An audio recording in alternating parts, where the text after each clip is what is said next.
صحیح بخاری کی ایک روایت میں آتا ہے، حضرت ابو ہریرہ رضی اللہ تعالی عنہ سے مروی ہے کہ رسول اللہ صلی اللہ علیہ وسلم نے فرمایا، وہ بہترین دن جس پر سورج طلوع ہوا جمعہ کا دن ہے۔ اسی دن حضرت آدم علیہ السلام تخلیق کیے گئے، اسی دن جنت میں داخل کیے گئے اور اسی دن وہاں سے نکالے گئے، اور قیامت واقع نہیں ہوگی مگر جمعہ کے دن۔ تو اس سے پتہ چلتا ہے کہ جمعہ کا دن اسلامی تاریخ میں اہمیت کا حامل ہے۔ اس دن میں سب سے اہم کام جو ہمیں کرنا ہے وہ نماز جمعہ کا اہتمام ہے۔ نماز جمعہ مردوں کے لیے ایک فرض عبادت کی حیثیت رکھتی ہے۔ حضرت جابر رضی اللہ تعالی عنہ سے روایت ہے کہ رسول اللہ صلی اللہ علیہ وسلم نے فرمایا، جو شخص اللہ اور یوم آخرت پر ایمان رکھتا ہو اس پر جمعے کے دن جمعہ پڑھنا فرض ہے، سوائے مریض کے، مسافر کے، عورت، بچے یا غلام کے۔ جو شخص کھیلنے یا تجارت میں بے پرواہ ہو اللہ بھی اس سے بے پرواہ ہو جاتا ہے، اور اللہ تعالیٰ بے نیاز تعریف والا ہے۔ تو اس سے پتہ چلتا ہے کہ جمعہ اپنی نماز جمعہ کے اعتبار سے بہت اہمیت کا حامل ہے، اور سوائے شرعی عذر کے جمعہ کو چھوڑ دینا انسان کے لیے محرومی کا سبب ہے، ایک بہت بڑی خیر سے۔ عام طور پر انسان تجارت اور کھیل کود میں مشغول ہو کر نماز جمعہ سے بے پرواہی برتتا ہے، لیکن ایسا کرنا خود انسان کے اپنے ہی لیے نقصان دہ ہے۔ جمعہ کے دن ایک خاص گھڑی ہوتی ہے جس میں انسان کی دعائیں قبول ہوتی ہیں۔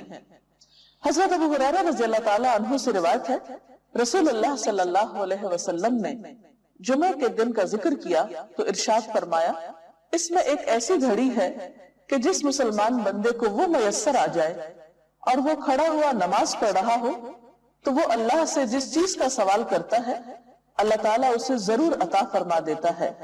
اور آپ نے اپنے ہاتھ سے اس گھڑی کے مختصر ہونے کا ارشاد فرمایا کہ وہ بہت لمبا یا طویل وقت نہیں ہوتا بلکہ وہ ایک مختصر سی گھڑی ہوتی ہے۔ مسلم کی ایک حدیث کے مطابق وہ گھڑی امام کے منبر پر بیٹھنے سے نماز جمعہ کے ختم ہونے تک ہے، اور ترمذی کی حدیث کے مطابق یہ گھڑی عصر سے لے کر سورج غروب ہونے تک تلاش کی جائے۔ اس سے پتہ چلتا ہے کہ یہ دو اوقات خاص طور پر جمعہ کے دن اہم ہیں جن میں اللہ تعالیٰ کا ذکر اور عبادت کی جانی چاہیے۔ نماز جمعہ کے علاوہ کچھ اور کام بھی جمعہ کے دن خاص اہتمام کے ساتھ کیے جانے چاہیے۔ ان میں سب سے پہلی چیز طہارت و پاکیزگی کا اہتمام اور اس کے لیے غسل کرنا۔ حضرت ابو سعید خدری سے روایت ہے کہ رسول اللہ صلی اللہ علیہ وسلم نے فرمایا، جمعہ کا غسل ہر بالغ شخص پر واجب ہے، یعنی اس سے اس کی اہمیت کا اندازہ ہوتا ہے۔ حضرت سلمان فارسی کہتے ہیں کہ نبی صلی اللہ علیہ وسلم نے فرمایا کہ جو شخص جمعہ کے دن غسل کرے اور جس قدر اس کے امکان میں ہو طہارت کرے، پھر تیل لگائے یا اپنے گھر کی خوشبو استعمال کرے، اس کے بعد جمعے کے لیے نکلے اور دو آدمیوں کے درمیان میں جو مسجد کے اندر بیٹھے ہوں تفریق نہ کرے، یعنی بیچ میں سے ان کو نہ کاٹے، پھر جس قدر اس کی قسمت میں ہو نماز پڑھے، پھر جس وقت امام خطبہ پڑھنے لگے تو چپ رہے، تو اس کے وہ گناہ جو اس جمعے اور پچھلے جمعے کے درمیان ہوئے بخش دیے جاتے ہیں۔ حضرت اوس بن اوس سے روایت ہے کہ رسول اللہ صلی اللہ علیہ وسلم نے فرمایا، تمہارے دنوں میں سب سے فضیلت والا دن جمعے کا دن ہے، پس تم اس دن مجھ پر کثرت سے درود بھیجا کرو، اس لیے کہ تمہارا درود مجھ پر پیش کیا جاتا ہے۔ اس کے علاوہ سورۃ الکہف پڑھنا۔ آپ صلی اللہ علیہ وسلم نے فرمایا، جو شخص سورۃ الکہف کی تلاوت جمعے کے دن کرے گا تو آئندہ جمعے تک اس کے لیے ایک خاص نور کی روشنی رہے گی۔ سورۃ الکہف 15ویں پارے میں ہے، اجر و ثواب کے اعتبار سے بہت بہترین صورت ہے۔ اس کی ابتدائی 10 آیات کے پڑھنے والے کے لیے فتنہ دجال سے محفوظ رہنے کی خوشخبری بھی ہے۔ ان آیات کو یاد بھی کر لینا چاہیے۔ نماز جمعہ ایک فرض نماز ہے۔ قرآن پاک میں اللہ تعالیٰ فرماتے ہیں یا ایھا الذین آمنوا اذا نودی للصلاۃ من یوم الجمعۃ فسعوا الی ذکر اللہ وذروا البیع ذالکم خیر لکم ان کنتم تعلمون۔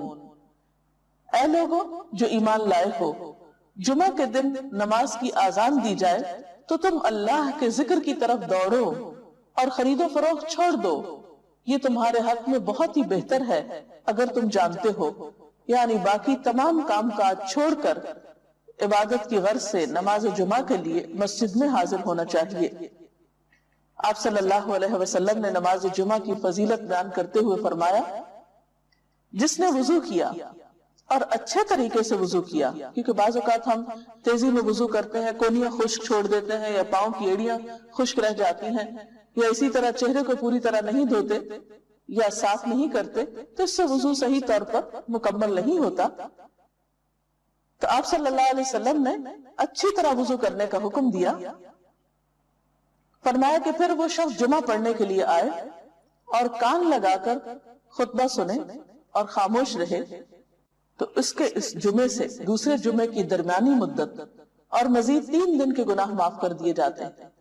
اس میں آپ دیکھ رہے ہیں کہ خاص طور پر خطبے کے وقت خاموشی کا ذکر ہے، کیونکہ اس وقت توجہ کے ساتھ بات سننا نہایت ضروری ہے۔